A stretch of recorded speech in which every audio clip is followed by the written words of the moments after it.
on peut avoir une suspension. Ça, pour vous dire quoi? On est d'accord que vous connaissez très bien les interruptions, vous en avez parlé en architecture machine, on en a parlé aussi quand on a déroulé les programmes, et on parle d'interruption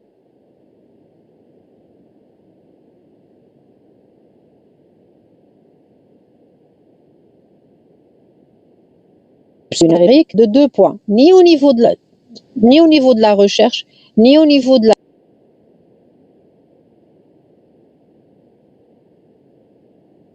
Ça se coupe, madame. Ça se coupe. Ça veut dire que la recherche de l'instruction et son exécution, c'est un bloc. C'est un bloc qui n'est pas interruptible, qu'on ne peut pas interrompre. Là, c'est bon, vous m'entendez? Madame, tu peux répéter? Je vais répéter, d'accord. D'accord. Dites-moi s'il faut répéter, on va essayer d'insister, on espère. Alors, ce que je veux dire, c'est que les 2 étapes, recherche d'instruction, exécution d'une instruction, sont exécutées comme un bloc qu'on ne peut pas interrompre, qu'on ne peut pas arrêter. D'accord? Donc, c'est écrit juste à côté. L'interruption, elle arrive à n'importe quel moment. Ok, elle arrive à n'importe quel moment. Seulement, elle ne pourra jamais arriver entre la recherche et l'exécution d'une instruction. C'est un bloc indivisible. On dit aussi que c'est un bloc atomique. Ça veut dire que c'est normal, dès que l'exécution d'une instruction une instruction de base, dès que l'exécution d'une instruction de base est engagée, il y aura rien qui va l'interrompre. Est-ce que vous savez pourquoi? Est-ce que vous devinez pourquoi? Pourquoi je ne peux pas interrompre une instruction de base en cours d'exécution? Oui, s'il vous plaît. Après, je ne peux pas savoir à quel point je dois répondre. Pardon? Je ne peux pas savoir à quel point je dois répondre à l'instruction si je l'interromps au milieu. Très bien, très bien. Parce que quand l'instruction quand l'exécution de l'instruction est engagée, il y a tout l'état de l'UAL, l'état des registres, le contexte de l'instruction. S'il y a une interruption qui arrive, eh ben, on va perdre tout ce contenu. Et après, à quel moment on va reprendre? Si on doit reprendre, à quel moment on va reprendre? Donc ici, ce qui m'intéresse moi, c'est que juste avant le début de ce bloc recherche-exécution, et juste après, il y a un point qu'on appelle des points observables. C'est des points où le système d'exploitation, il a un état. L'état juste avant l'exécution d'une instruction. L'état juste après l'exécution de l'instruction. Et cet état-là, on peut, s'il est interrompu, s'il y a une interruption, on peut enregistrer, sauvegarder cet état pour s'occuper de l'interruption et revenir à l'état précédent. Est-ce que c'est clair? Est-ce que c'est bon? Madame, donc le mot, c'est... je ne sais pas si c'est moi, j'ai eu une coupure. Oui. Est-ce qu'on peut répéter juste la dernière phrase, s'il vous plaît? Oui. Recherche. Exécution, c'est un bloc ininterrompu. Pourquoi est-ce qu'on ne peut pas interrompre? Pas interrompre parce que le système est dans un état instable. Voilà, le système, d'ailleurs, est-ce qu'il est, s'il s'agit de l'instruction, par exemple, numéro 5, est-ce qu'on est à l'instruction numéro 5 ou à l'instruction numéro 6? En fait, le compteur ordinal, il va à l'instruction numéro 6, la suivante, par exemple.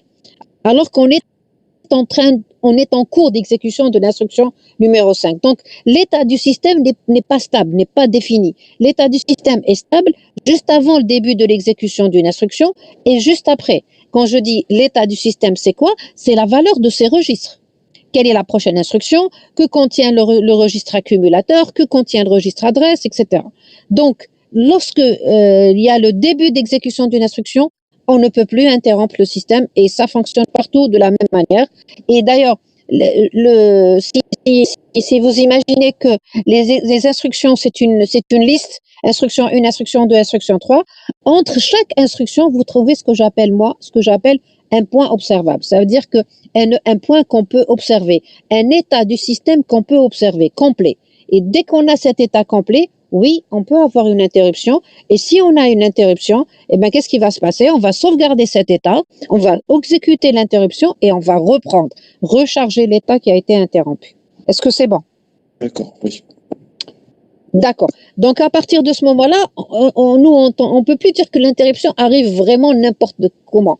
En fait, elle arrive. En fait, elle peut arriver, par exemple, l'imprimante, elle peut, par exemple, lancer l'interruption entre la recherche et l'exécution. Seulement, ce qui se passe réellement, c'est pas qu'elle n'arrive pas. Elle arrive à n'importe quel moment, oui. Mais elle n'est prise en compte. Ça veut dire qu'on s'en occupe. Le système d'exploitation la prend en compte, s'en charge, une fois que l'instruction est une fois qu'on est à la fin de l'instruction. Vous voyez ici, chaque fois que se termine une instruction, on a ce losange qui est un point d'interrogation. Le système, à chaque fois qu'il termine l'instruction, il s'arrête, il se pose la question, est-ce qu'il y a une interruption qui est arrivée? Est-ce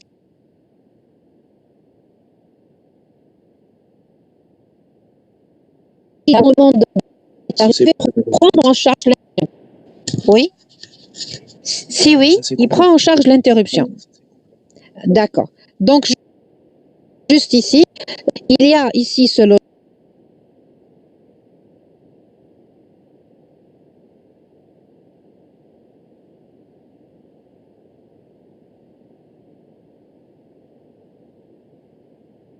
Madame, c'est un peu instable là, ça s'est recoupé.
Allô? Oui, madame, à raison. Ah, ça revient? Ok. Ok. Que j'ai expliqué maintenant pour le cycle d'exécution d'une instruction. Est-ce que c'est clair? Est-ce que c'est bon? Est-ce que le message est passé? Oui, très bien. Donc maintenant, si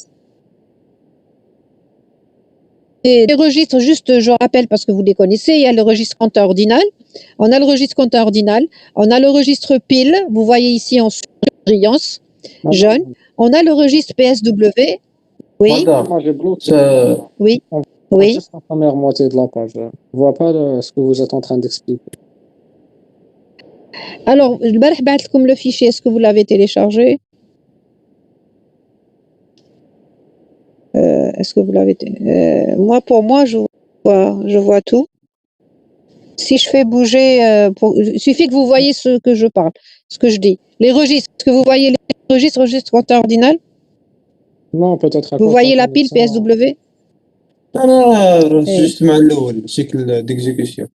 On voit juste la oui. première moitié de la page. هذا Ah, مكان. ça s'est figé sur le cycle d'exécution. D'accord. Oui, un problème de معليش, connexion. c'est un problème de connexion. Vous m'entendez, ça, c'est bien. Oui, on Oui, vous oui, entend. Si vous m'entendez, Oui, c'est on bien. vous entend. D'accord. Ok.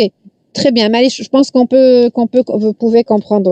Les عنده le fichier téléchargé يفتحوا. Sinon, ne vous concentrez pas sur ça. Je vais parler. Il y a des choses que vous connaissez. C'est juste, on va marquer le point. Et je vous ai envoyé un résumé de cours, donc vous pourrez le revoir. Alors, pour les registres, on a un compteur ordinal, la pile, le PSW, c'est-à-dire le Processor State Word. Est-ce qu'on est d'accord? Alors, pour le PSW, parfois, le PSW, il contient lui-même le compteur ordinal. Parfois, vous avez le registre compteur ordinal à part et le PSW à part. Est-ce que vous savez ce que c'est que le PSW? Est-ce que vous savez ce que c'est? Registre de- Il nous donne l'état du processeur. D'accord? Cet état du processeur, il va contenir un minimum d'informations sur l'état du processeur. Quand je dis état du processeur, qu'est-ce que j'entends par état du processeur?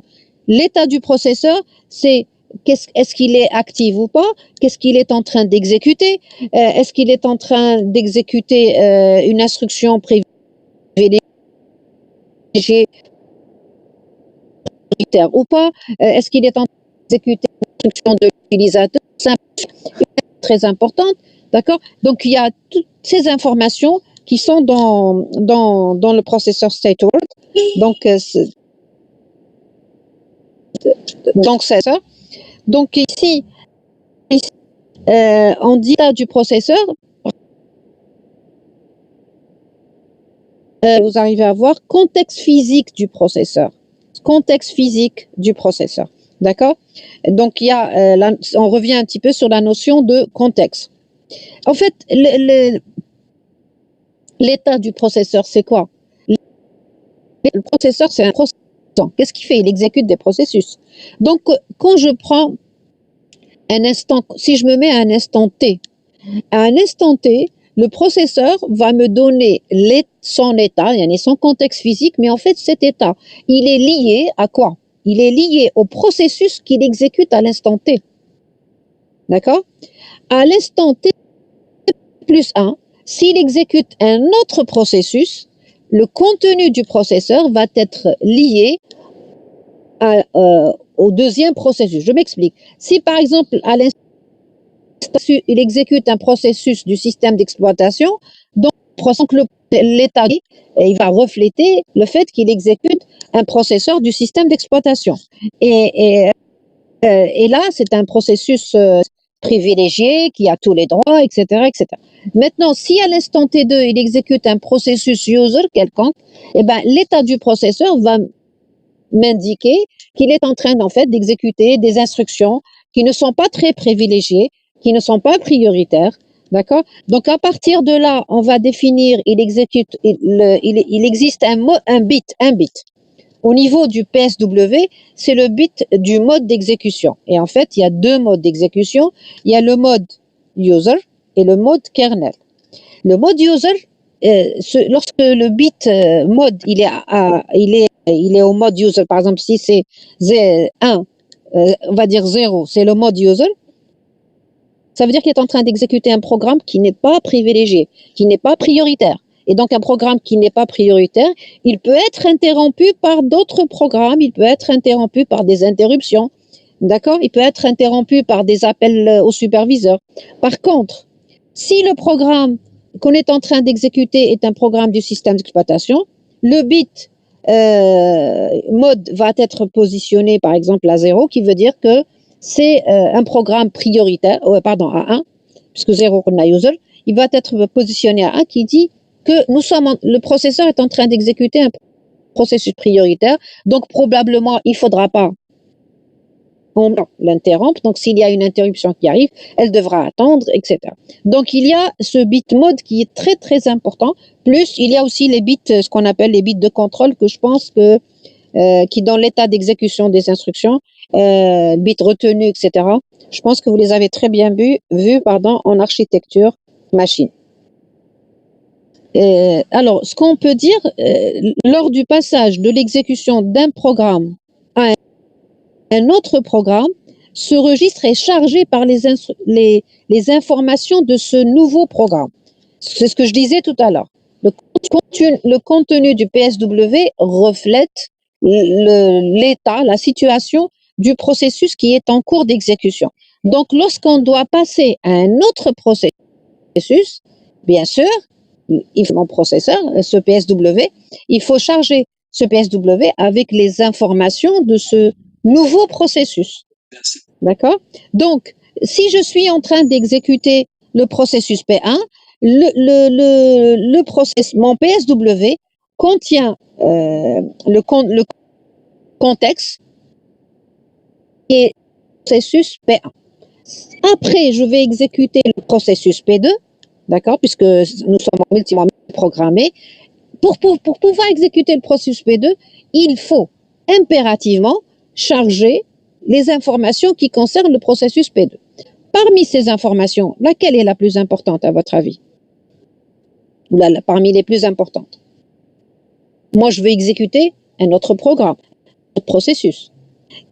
Une des informations importantes, c'est laquelle? Il y a le mode, je viens. Voilà, Texaha. Très bien. C'est le compteur ordinal, parce que la première chose qu'on sait, c'est que j'ai besoin du registre d'adresse. D'accord? Il y a aussi, donc il y a le compteur ordinal, puisque comme il faut charger le compteur ordinal, et si le compteur ordinal il fait partie du PSW, eh ben, je chargerai l'information compteur ordinal dans le PSW. Il y a aussi l'information du mode d'exécution. D'accord? Une autre information qui est importante, parce que quand je passe du processus P1 à un processus P2, P1 et P2 n'ont pas nécessairement la même priorité. Même si j'ai des processus tous utilisateurs, mais peut-être que parmi mes processus utilisateurs, il y a entre eux une priorité. Même si vous prenez les processus système d'exploitation, les tâches du système d'exploitation, il y a peut-être quand vous avez déroulé les tâches de contrôle, on vous a dit que s'il y a un appel au superviseur qui arrive et une demande d'interruption externe, en même temps. Si j'ai une interruption externe et une demande et un appel au superviseur, je connais prioritaire. Demande d'interruption. Surtout quand elle est externe. L'interruption externe, parce que l'appel système, les appels au superviseur sont aussi des interruptions, mais c'est des interruptions software. D'accord? Donc les interruptions hardware ou les interruptions externes sont prioritaires. Très bien, d'accord? Donc, on peut avoir des bits, 1, 2, 3 bits, qui va me dire que le premier programme, par exemple, interruption du périphérique, faire que l'interruption demande d'entrée-sortie, par exemple. D'accord? Lorsque... Oui, oui, oui. Vous pouvez repartager, peut-être que ça va se régler. Peut-être que je vais arrêter le partage et le relancer. Oui, oui, oui. Ouais. Je vais arrêter le partage. Oui. Peut-être qu'en le relançant, peut-être qu'en le relançant, ça va aller très bien. Parce que comme ça, on n'arrive pas à vous suivre bien. C'est difficile. Ok, Oui. parfait. Ok. Allons-y. Okay. Dites-moi quand vous l'avez. Oui, maintenant, on vous suit. C'est bon? C'est bon? PSW. Très bien. Bon. Très bien. Alors, on avait vu le cycle d'exécution. J'ai parlé des compteurs ordinal, de la pile, d'accord? Le registre pile, c'est quoi la pile? Ça sert à quoi? Regarde le contexte des programmes. Elle sert à Le contexte après avoir une interruption. Pour revenir au contexte, c'est-à-dire PSW. Très bien. Contexte, d'accord? Alors la notion de contexte, elle est assez un petit peu large. Je viens quand j'ai parlé de PSW, j'ai parlé d'état du processeur, et j'ai dit que cet état du processeur nous donnait un ensemble d'informations minimales, critiques, sur le processus que le processeur était en train d'exécuter en fait. Et j'ai dit que cet état, c'est ce qu'on appelle aussi le contexte physique du processeur. On dit contexte physique du processeur, mais en fait, le contexte physique du processeur, il est intrinsèquement lié au processus qu'il est en train d'exécuter à cet instant-là. S'il doit passer pour exécuter un autre processus, ce contexte physique, je dois le changer. Donc, j'enlève le premier contexte, je le mets de côté, et je charge pour pouvoir exécuter le processus P2, il faut charger le contexte physique du nouveau processus qui est lié au processus P2, d'accord? Maintenant, pour la pile, il y a aussi un autre contexte. Donc, il y a les informations du PSW, mais il y a le contexte global. C'est quoi le contexte d'un processus? Le contexte d'un processus, peut-être que vous le savez, c'est tous les variables, tous les paramètres locaux d'appel, les adresses de retour des appels de fonction, les paramètres de fonction, les variables temporaires. Quand un processus est en train de s'exécuter, il utilise les registres de l'UAL. Donc, c'est aussi le contenu des registres de l'UAL font partie aussi du contexte. En fait, le contexte, c'est toutes les informations dont a besoin un processus pour s'exécuter. C'est son code, son adresse, l'adresse de son code, les variables, les paramètres de ces appels les variables locales, les variables globales, et va avoir besoin d'un processus pour s'exécuter. Ceci, c'est le contexte d'un processus. Donc, le contexte physique, c'est juste les informations qui sont dans le PSW compteur ordinal. Le contexte d'un processus, c'est tout ce dont il a besoin. D'accord? Donc, on distingue deux contextes. D'accord? Et d'ailleurs, on parle de petits contextes et de grands contextes. En fait, pour exécuter un processus, on a besoin de charger dans le PSW les informations qui le concernent, c'est-à-dire sa priorité, son mode d'exécution, est-ce qu'il est esclave ou la maître, est-ce qu'il est, c'est-à-dire user ou kernel, ses bits de condition, ça c'est son petit contexte. Il y a le grand contexte, c'est tout ce qui va avec, ses variables, son code, etc. Donc finalement, pour exécuter un processus, qu'est-ce qu'on fait? On charge d'abord dans le processeur son petit contexte pour qu'on puisse démarrer. Et ensuite, on doit charger aussi, il ne peut pas s'exécuter sans ses variables et tout, on doit aussi charger son gros contexte. Oui, avec le grand contexte, on va le trouver dans la pile. Donc si un processus, par exemple, est interrompu, qu'est-ce qu'on fait? On va sauvegarder. Si un processus est interrompu, je vais sauvegarder le contenu de son petit contexte, c'est-à-dire ce qu'il y a dans le PSW, on va le sauvegarder, mais aussi, puisqu'on va exécuter un autre processus, l'autre processus, quand il va arriver, il va écraser la valeur des registres de l'UAL, il va écraser la valeur des registres temporaires. Donc, tout ceci, ce processus P1, puisqu'il a juste été interrompu, quand on va le reprendre, il faudrait que je récupère toutes ces valeurs. Il a besoin par exemple, l'adresse où il s'est arrêté, la somme intermédiaire dans le registre temporaire. On a besoin de reprendre tout ça. Et la pile, elle sert à ça, en fait. Donc, le PSW, le contenu est sauvegardé et on sauvegarde le contexte dans la pile. Pourquoi une pile? Parce que, je suppose que vous le savez, parce qu'à chaque fois, un programme peut être interrompu, on empile le contexte, le deuxième programme interrompu, donc on empile encore le deuxième contexte, le troisième contexte, donc après, évidemment, on revient d'abord au troisième processus, ensuite on reprend le deuxième, et par la suite, on va reprendre le premier. Je m'arrête un petit peu, est-ce que c'est bon? Est-ce qu'il y a des questions? Oui? Oui? On a dit qu'on va empiler, après on dépile du sommet. Mais le problème se pose si on veut récupérer, par exemple, le P2, il a fini sa tâche avant le P3, et on veut le récupérer, il se trouve au milieu. Et moi, je peux dépiler seulement du sommet. Comment on va régler ce problème? Non, mais comment il peut terminer s'il se trouve au milieu? S'il se trouve au milieu, ça veut dire que le processus qui est actif est le au milieu. Ça veut dire qu'il y a un processus qui doit se terminer, reprendre le processeur, reprendre la main du processeur qui est au-dessus. Donc, il ne peut pas aller. S'il est empilé, c'est qu'il n'est pas en train de s'exécuter. D'accord? S'il est empilé au milieu, c'est qu'il n'est pas en train de s'exécuter. D'accord? Oui. Pour que son tour arrive, il faudrait d'abord que les processus qui sont au-dessus se terminent pour qu'on le dépile.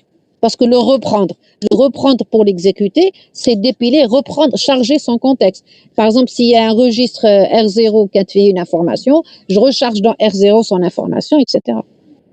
Je ne sais pas si c'est clair. Mais par exemple, si on a P3 et P2, comme j'ai dit, P2 il est au milieu, il est bloqué dans un périphérique, P3 il est bloqué dans un autre périphérique. Les deux ne sont pas en train de s'exécuter. Mais on suppose que P2 il va terminer c'est pas la même chose. Non, c'est pas tout à fait la même chose. Il est bloqué, il n'est pas au niveau de la pile, il est bloqué et c'est lui qui attend son entrée-sortie. Donc, quand non, c'est pas la même chose. Les processus, au niveau de la pile, c'est ceux qui sont interrompus. Ils ont été interrompus. Interrompus, c'est-à-dire qu'un autre processus les a interrompus. C'est pas parce que si un processus, c'est lui qui a demandé l'entrée-sortie, il va se retrouver au niveau du périphérique.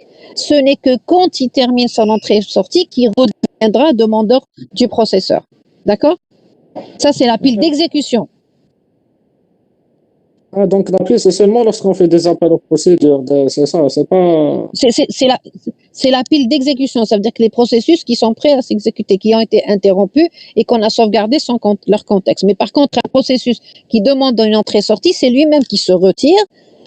Il se retire, donc il sauvegarde son contexte pour ne pas le perdre. C'est vrai qu'il sauvegarde son contexte et qu'une fois il y a des mécanismes. Une fois qu'il est terminé, il revient. Mais là, pour le mécanisme d'interruption, il n'a pas été interrompu par une raison externe. C'est pas notre processus. D'accord? Je sais pas si. Oui? D'accord. Ok. On reviendra de toute façon sur ces interruptions.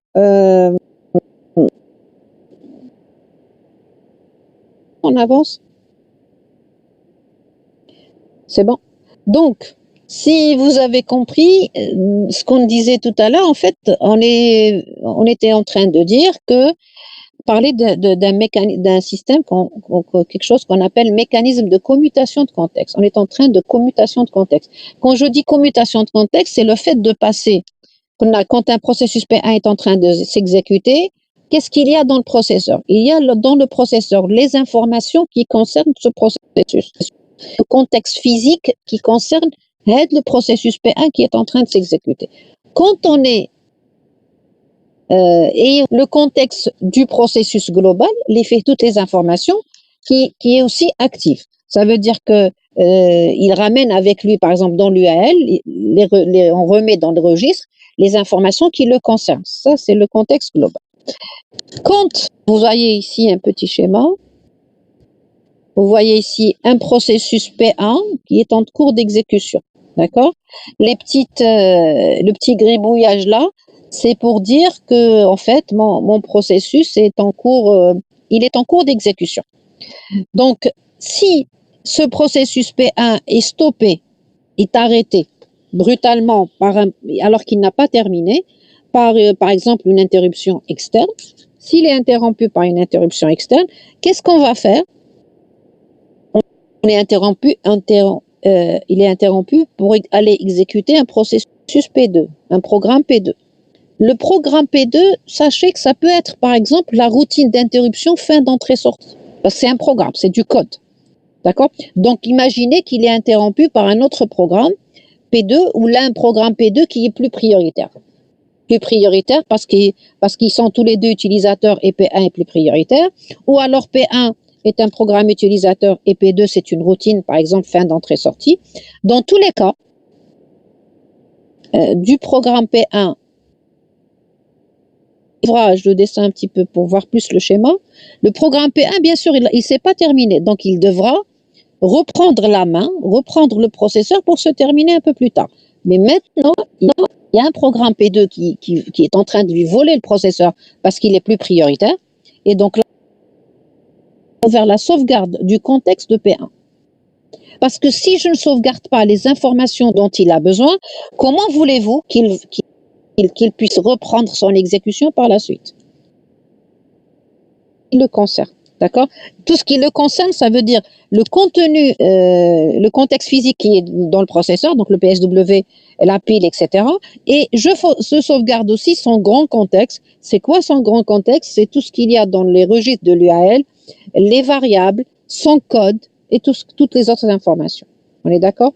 Donc après, on voit dans ce schéma, pour aller exécuter le processus P1, je fais la sauvegarde du contexte de P1, j'exécute le processus P2, et quand je termine, vous voyez ici la flèche en bleu, quand je termine, on dit que on recharge, ou là, on restaure. Le PSW, je remets dans le PSW les informations qui concernent le processus P1. Je remets dans l'UAL les informations qui concernent P1. Je fais ceci pour pouvoir terminer l'exécution du processus P1. Est-ce qu'on est d'accord? Est-ce qu'on est d'accord? Oui? Vous m'entendez? Est-ce que vous m'entendez? Oui, madame, vous entendez. Donc Oui, c'est ça bon? se coupe. C'est clair? Donc, madame, C'est- Vous êtes arrivé à comprendre? le PSW, On restaure le PSW et on restaure aussi les autres informations. D'accord? les informations, quand il est stoppé, madame. Oui, exactement. Au point qu'il C'est- est stoppé. Exactement. Quand un programme est en train de s'exécuter, ces variables changent de valeur dans le temps. Au départ, j'ai affecté 1 à Y, ensuite je lui ai rajouté 2, etc. Donc l'état, le contenu de ces variables, par exemple, change dans le temps. Donc, l'instant où vous arrivez, vous avez l'état de ces variables. Par exemple, Y, la valeur 3. Tout cela, je prends une image instantanée de ces variables et tout ce qui le concerne à cet instant-là. Pour le reprendre plus tard, je réhabilite, je recharge avec l'image. OK? La prise de l'image, c'est ce qu'on appelle sauvegarde du contexte, je sauvegarde. La restauration, c'est le fait de recharger le contexte. Ça peut être ce qu'on appelle empiler le contexte et dépiler quand il s'agit d'interruption. On est d'accord? Bien sûr, ici, pour exécuter P2, je ne l'ai pas dit sur ce schéma, bien sûr, P2 aussi, pour s'exécuter, il a besoin de ses outils, il a besoin de son code, il a besoin de ses variables, il a besoin de son compteur ordinal. Donc, bien sûr, quand je sauvegarde le contexte de P1, pourquoi je l'ai sauvegardé? C'est pour pouvoir charger le contexte de P2. Pourquoi j'ai sauvegardé? Parce que si j'avais pas sauvegardé et je charge le contexte de P2, j'aurais écrasé le contexte de P1. J'aurais écrasé le contexte de P1 parce qu'il y a un seul bit mode, il y a un seul prieur. Avant de charger P2, je dois sauvegarder les informations de P1, les contextes de P1, charger le contexte de P2 et exécuter P2. Une fois que j'ai terminé l'exécution de P2, dans ce cas-là, je peux recharger le contexte du processus P1. Ça s'appelle commutation de contexte et c'est grâce à cela que nous avons de la multiprogrammation. C'est bon? OK? Madame, et dans le cas, on a plusieurs programmes. Allô? On va avoir c'est-à-dire vous avez par exemple P3 qui va interrompre P1, P3 qui va interrompre P2, c'est ce que tu veux dire? Oui. Ben, ça sera la même chose. Donc ici, si je pouvais dessiner ici, P2, il peut être interrompu par P3. Et la même chose, P2 va sauvegarder, on va sauvegarder le contexte de P2, charger le contexte de P3, revenir à P2. Quand on a terminé P2, on revient à P1. C'est en cascade. Et c'est pour ça que c'est toujours la même priorité. Oui. non, mais là, s'il est interrompu, c'est que P2 est plus prioritaire que P1 et P3 est plus prioritaire que P2. D'accord? Et c'est pour ça. Voilà. Et c'est pour ça que le fait d'aller et de revenir en arrière, c'est pour ça que la pile, elle est adaptée. Elle est très intéressante. La pile, puisqu'une pile, elle est LIFO. Donc, elle est très intéressante pour stocker les contextes. Oui, d'accord, madame. OK? Très bien. Donc, à partir de là. Ce qui nous permet de faire de la multiprogrammation. C'est grâce à ces commutations de contexte qu'on arrive à faire de la multiprogrammation. S'il n'y avait pas ce mécanisme de sauvegarde, de restauration, on n'aurait jamais pu exécuter plusieurs programmes à la fois. C'est pas possible. On est d'accord? Non? Oui. Pas très clair? Si P2 c'est une demande de fin d'entrée-sortie, c'est pourquoi? Parce qu'il y avait un P2 qui s'exécutait en même temps que P1. Et P2 maintenant, il a terminé son entrée-sortie. Donc, si je n'avais pas cette capacité à changer de contexte, impossible d'exécuter plusieurs programmes à la fois. Parce qu'exécuter plusieurs programmes à la fois, c'est qu'un, par exemple, il est sur le périphérique, l'autre, il est sur le processeur, mais celui qui est sur le périphérique, il peut terminer à n'importe quel moment, et le fait qu'il termine à n'importe quel moment, s'il envoie un signal, le signal, il peut pas trop attendre, il faut le prendre en charge. Donc, s'il faut pas trop attendre, si on doit prendre en charge ce signal, ça veut dire qu'on est obligé d'interrompre le processus qui est en cours, et donc, pour l'interrompre, il faut pouvoir Pour interrompre, pour faire quoi? Pour aller exécuter autre chose. Donc, on a besoin de changer, de pouvoir aller vers un autre processus et donc de pouvoir changer de contexte, d'environnement d'un programme. Est-ce que c'est bon? Oui, ça va ou pas? Est-ce que vous m'entendez? Oui, on vous entend. Vous m'entendez? Ah, d'accord. Il y a d'autres questions? C'est bon? On avance? En fait, la commutation, elle est passionnante parce que c'est grâce à elle que on fait. Alors, je vous pose une question. S'il y a beaucoup de commutation, est-ce que c'est intéressant? S'il y a trop de commutation, est-ce que c'est intéressant?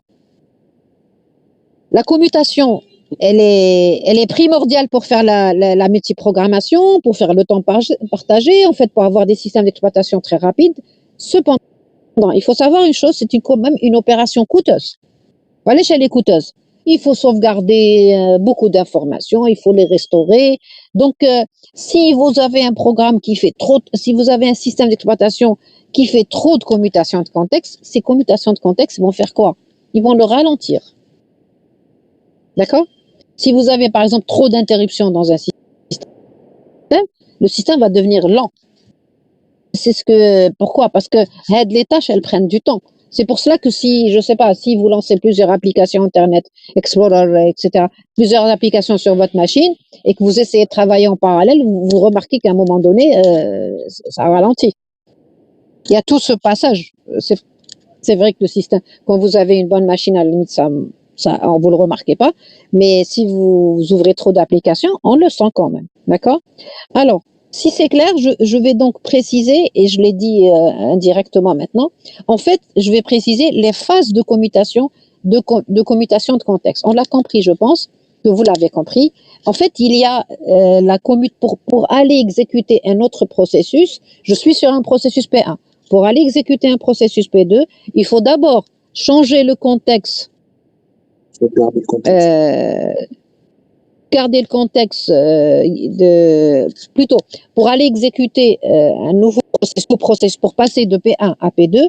Pour que je puisse exécuter P2, il faut d'abord charger le petit contexte, d'accord, et ensuite charger le grand contexte. Charger le petit contexte, c'est celui qui... Pardon? Oui? De interrompre un ou bien c'est en P1. Après le... Pour pouvoir exécuter P2, qu'est-ce qui flexe du processeur? Le contexte du processeur, le petit... Sauvegarder P1.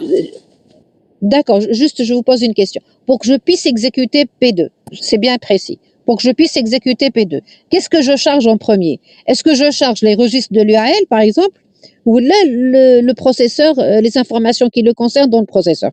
Qu'est-ce que je dois charger en premier? Est-ce que je commence par charger les informations qui le concernent, les registres de l'UAL, etc. Ou est-ce que je commence par charger les informations qui concernent P2 dans le processeur? Mais vous n'avez pas compris. Les informations de... Les informations de l'UAL? Non. C'est faux. Non, impossible. Pourquoi? Parce que dire que je suis pour aller exécuter P2, tu mets les informations critiques qui concernent P2, son mode d'exécution, la valeur de sa prochaine instruction. D'accord? La valeur de sa prochaine instruction. Oui. Donc, si pour pouvoir passer, si on veut exécuter P2, il faut toujours, rappelez-vous, première phase, charger les informations qui le concernent dans le PSW. Donc, je charge ce qu'on appelle ici le petit contexte en premier. Donc, je précise, pour commencer à exécuter un nouveau processus, je dois d'abord charger les informations minimales qui le concernent, qui me disent est-ce que il est prioritaire, est-ce que il est en mode kernel ou pas. C'est ce qui s'appelle le petit contexte. On charge d'abord le petit contexte. Pour qu'il s'exécute effectivement, deuxième phase, c'est je charge le grand contexte. Le grand contexte, c'est comme on a dit, c'est toutes ces variables, les registres de l'UAL, il faut charger l'image, elle dit qu'on va la reprendre, donc toutes les informations. À ce moment-là, quand j'ai toutes les informations du PSW et toutes ces variables, je peux commencer à l'exécuter. Est-ce qu'on est d'accord? Madame, Oui. Oui. On considère que le PO, il est dans le PSW, c'est ça? Le compteur ordinaire.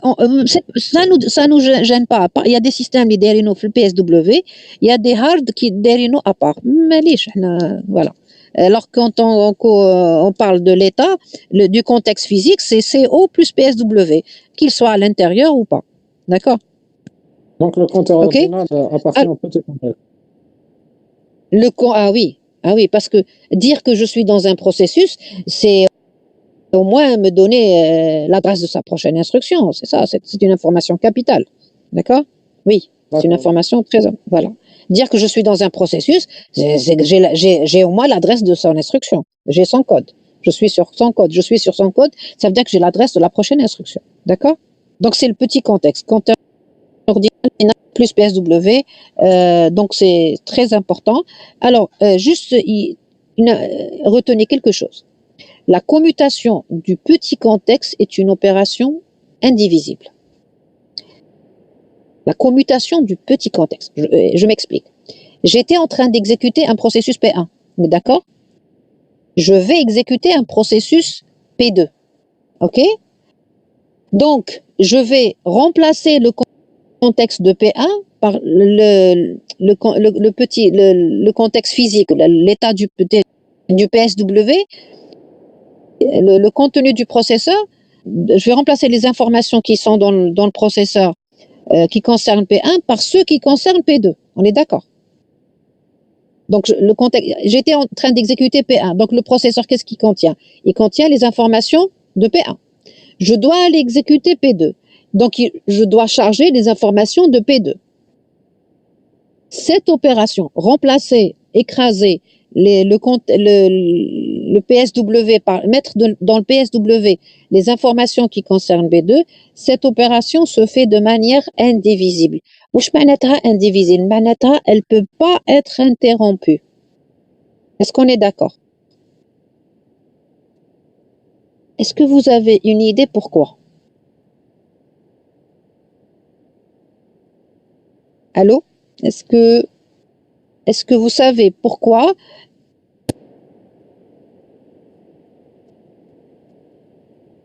Est-ce que vous m'écoutez? Vous m'entendez? Est-ce que vous m'entendez? On vous entend. Vous m'entendez? Là, je vous entends. Ouais. Donc, j'ai dit pourquoi est-ce que la commutation de contexte devait se faire de manière non interruptible. Je ne pouvais pas l'interrompre. Vous avez une idée? On ne l'interrompt pas au risque de ne pas l'altérer, madame, pour ne pas la changer. Très bien, on a parlé tout à l'heure d'un état cohérent. Regardez, quand P1 est en train d'exécuter, que contient le PSW? Il contient l'état de P1. Quand P2 est en train de s'exécuter, que contient le registre de PSW? Il contient l'état de P2.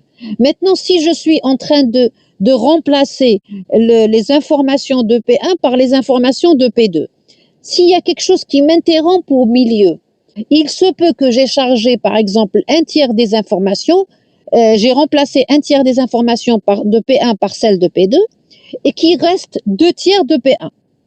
S'il y a une interruption qui arrive au milieu, l'état qui va être sauvegardé, c'est quoi? C'est l'état de P1 ou l'état de P2? C'est un état incohérent qui ne représente rien du tout, ni P1 ni P2. Est-ce qu'on est d'accord? Allô? Est-ce que c'est clair? Donc je ne peux pas, c'est une opération très critique. Si je l'interromps au milieu, ça va me donner un état incohérent.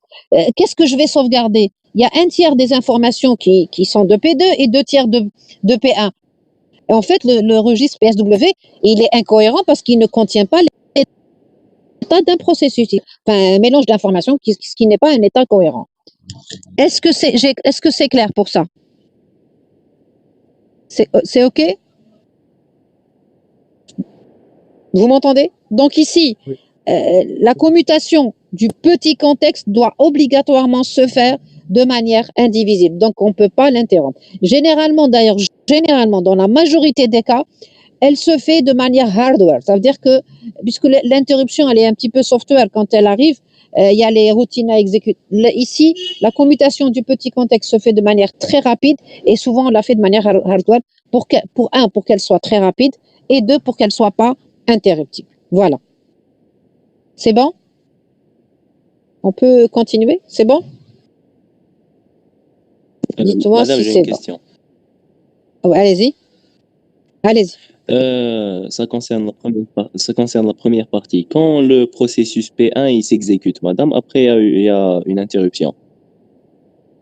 Oui. On sauvegarde le petit contexte et le grand contexte, ou là on sauvegarderait le petit contexte. On y arrive. Alors, regardez. Alors, je passe de P1, très bonne question. Je passe de P1 à P2. D'accord? J'ai insisté tout à l'heure, je vous ai dit, pour exécuter P2. Pour exécuter P2, qu'est-ce que je dois charger? Le petit contexte, on baide le grand contexte. D'accord? Ça veut dire le petit contexte. Il faut d'abord qu'on soit dans P2 pour que P2 ait ses variables. D'accord? Je ne peux pas être dans P1 puisque le processeur contient le contexte de P1 et charger les variables de P2. Ça n'a pas de sens. D'accord? Donc, pour aller exécuter P2, je dois charger le petit contexte, on met le grand contexte. Par contre, le schéma que propose votre camarade, c'est je passe de P1 à c'est P1 qui a été interrompu.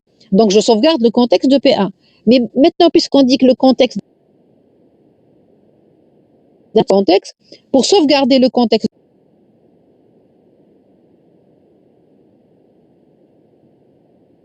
Madame, je vous entends pas, madame. Je sais pas si c'est général, mais. De P1, le petit en premier. On n'arrive pas à... Il y a eu une petite coupure, je crois. Vous m'entendez maintenant? Il y a des coupures. Il y a des coupures. Là, oui. Très bien. Alors, je vous ai dit, si en train de s'exécuter, on doit aller vers un processus P2. Donc, il faut sauvegarder il faut sauvegarder le contexte de P1 et ensuite, on charge le petit contexte de P2 et le grand contexte de P2. Maintenant, quand on sauvegarde le contexte de P1, si ce qu'on mange par sauvegarder le petit contexte, ça veut dire que j'ai chargé le contexte de P2. D'accord? Et donc, je suis dans l'état, je suis en fait sur le processus P2. Donc, pour la sauvegarde, en fait, je sauvegarde d'abord le grand contexte, ensuite le petit contexte. Je sauvegarde d'abord le grand contexte, ensuite le petit contexte. Pour aller vers P2, je fais l'inverse. Je charge d'abord le petit contexte, ensuite le grand contexte. Je répète. J'ai P1 qui est en train de s'exécuter, je veux aller exécuter P2. Donc, on fait quoi? On sauvegarde le grand contexte de P1, on sauvegarde le petit contexte de P1, on charge le petit contexte de P2 et on charge le grand contexte de P2. Est-ce que c'est bon? Est-ce que c'est bon? On sauvegarde d'abord le grand contexte pour pouvoir récupérer le petit contexte au premier, comme il va se trouver au sommet. On sauvegarde d'abord le grand contexte parce que ça concerne le processus P2. Il faut d'abord être sur le processus. Sauvegarde le contexte de qui? Du processus P1. D'accord? Donc, c'est le processeur qui nous dit quel est le processus qui est actif. C'est P1.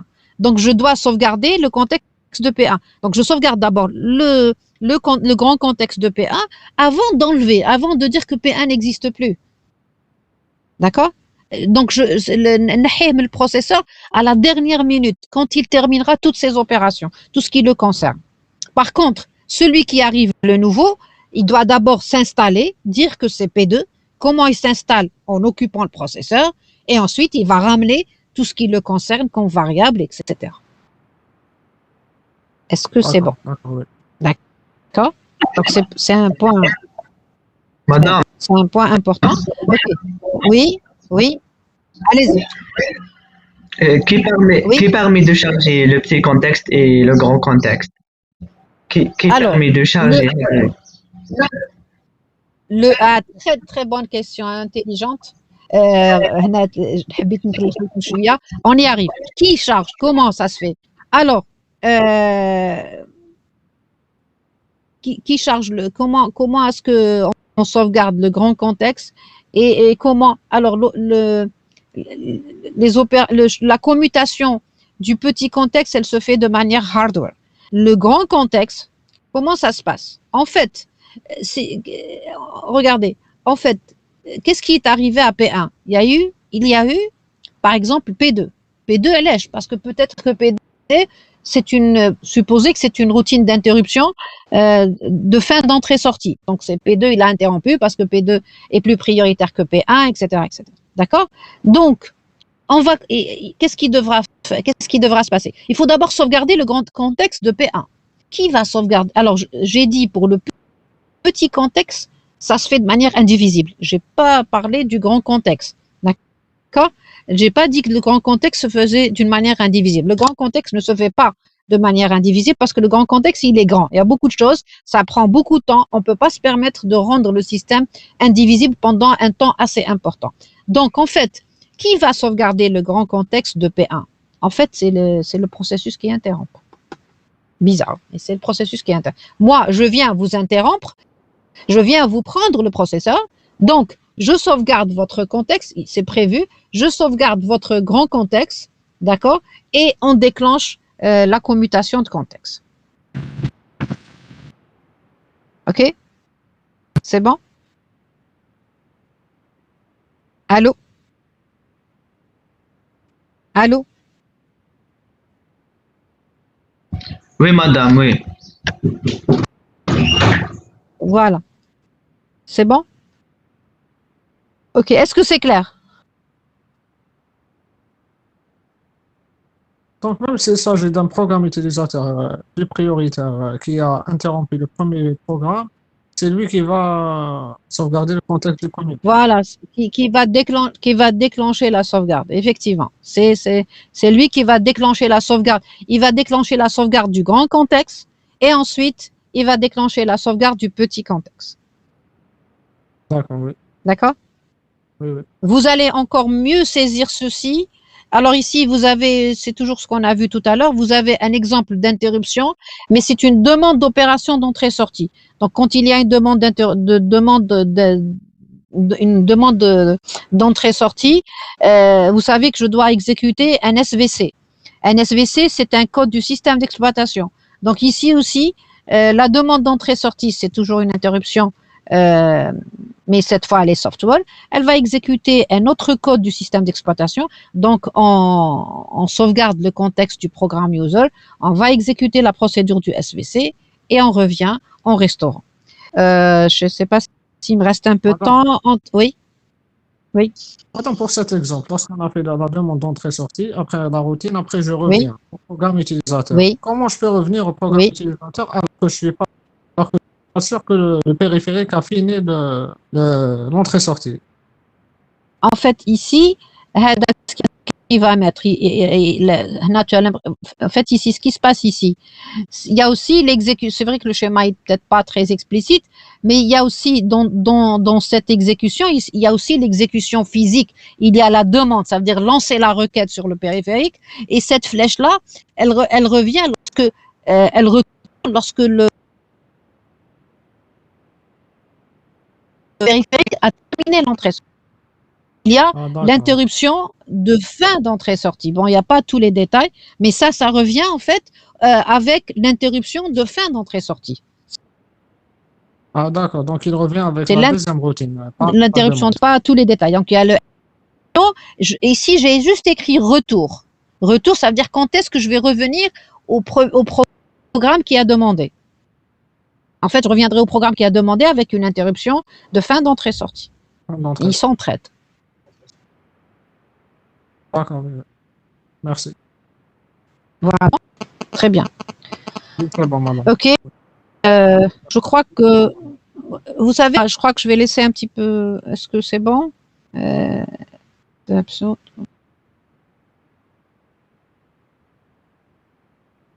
Je sais, ouais.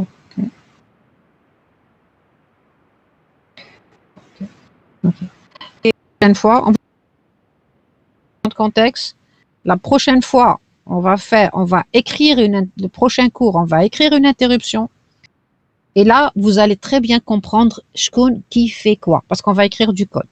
On va écrire le code. D'accord? Je vous laisse. Juste entre parenthèses, je vous prierai de bien d'accepter, de m'excuser parce que mes cours ont été perturbés un petit peu ces derniers temps.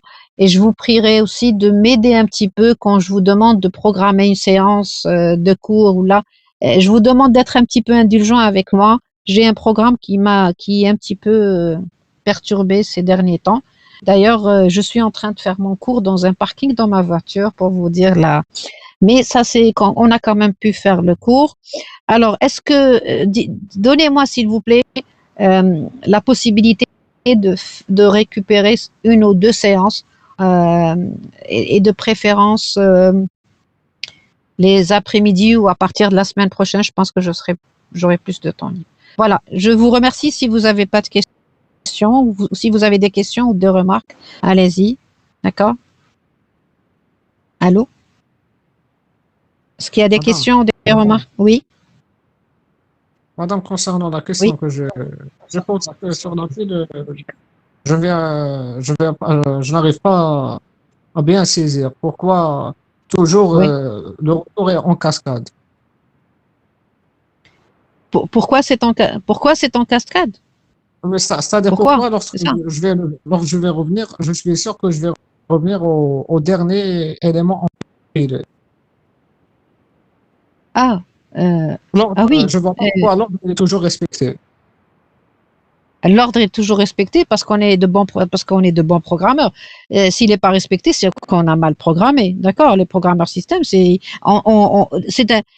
un cahier de charge. Au départ, on veut quoi? On veut respecter cet ordre.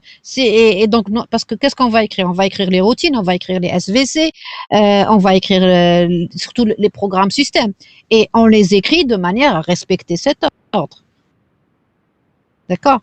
L'ordre n'est pas respecté. Alors, si vous voulez, j'empiète un petit peu. Je vais essayer de partager un fichier Word et j'empiète un petit peu sur ce que je voulais faire la prochaine fois. Je vais partager autre chose. Attendez. Question. Alors. Et alors.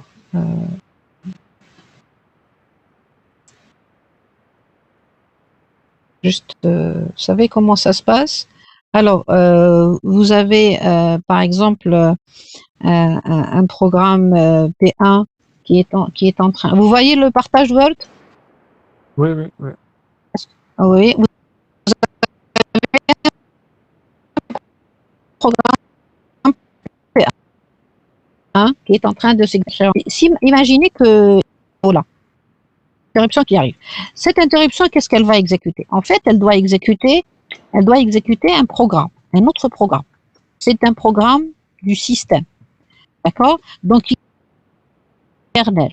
Et particulièrement, ça va être bien sûr une routine, d'accord? Puisque c'est une interruption, c'est une externe, donc j'ai dit interruption externe. Donc ici, elle va commencer à exécuter cette interruption-là. Elle a un traitement à faire. Cette interruption, si elle arrive, c'est parce que, je sais pas, elle a un traitement. Par exemple, s'occuper de la fin de l'entrée-sortie. D'accord? C'est ça comme. Mais en fait, avant de faire ça, qu'est-ce qu'elle va faire? Avant de pouvoir faire ce qu'elle voulait faire. Qui a écrit ce code? La routine, c'est un programmeur du système d'exploitation. Lui, il sait qu'il y a une commutation de contexte, qu'il y a un processus qui était avant. Donc moi, vous, programmeur, doit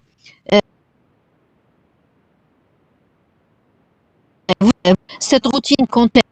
Qu'est-ce que vous allez faire ici? Vous allez mettre que save.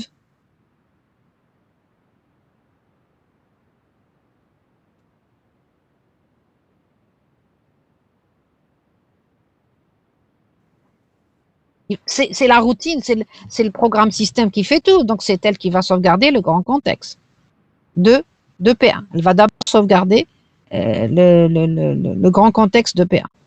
D'accord?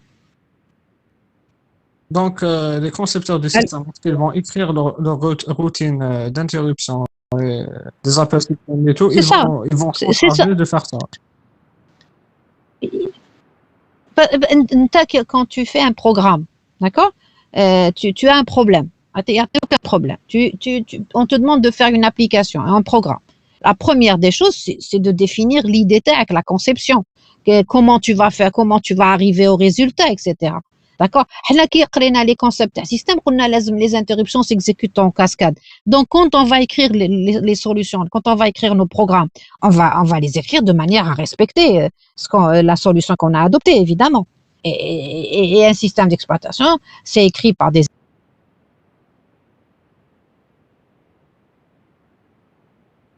experts, il était voilà. Donc on a un cahier de charge à respecter. Il est qu'un cas juste ce que j'ai fait. Vous êtes d'accord, vous sursuivez. Après, si on veut écrire un système multiprogrammé, on doit écrire du code qui respecte la solution TENA. Donc, si on a dit que le retour doit être en cascade, donc mon programme doit faire un retour en cascade. S'il fait pas le retour en cascade, donc c'est pas un système d'exploitation. Ou là, au moins, je vais pas réussir à le vendre parce ça va pas marcher. On est d'accord? On est d'accord? D'accord. Donc, nous, on considère qu'on n'aura jamais de problème au niveau de l'ordre de la pile. C'est-à-dire, c'est les routines et tout, ils vont s'en charger Non, quand. oui. Ah oui, le système d'exploitation, Oui. c'est à la charge du système d'exploitation, bien sûr. Si le système d'exploitation te dit je fonctionne comme ça, il ne peut pas ne pas le respecter. D'accord? S'il respecte pas, qu'est-ce qui va se passer? Il va bugger. Ah oui, bien sûr. Oui. D'accord? Donc, là, ce qu'on veut savoir, c'est les idées, la conception, comment ça peut, et les choses s'enchaînent. D'accord? On reviendra la prochaine fois spécifiquement sur les interruptions et on aura plus, plus. Ah, d'accord, je vous remercie. Merci. Saha, bon courage et à la prochaine fois, Inch'Allah. Je vais continuer à discuter peut-être l'après-midi ou là, j'aimerais bien faire une autre séance cette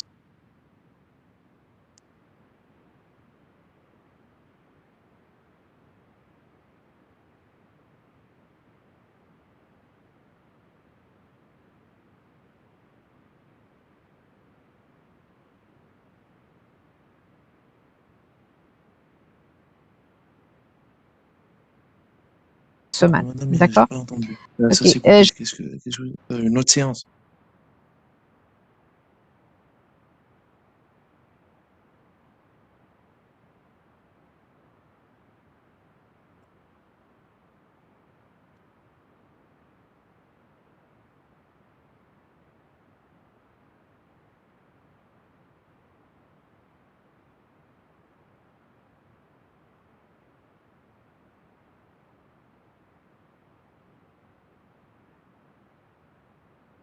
Je ne vous entends pas, madame.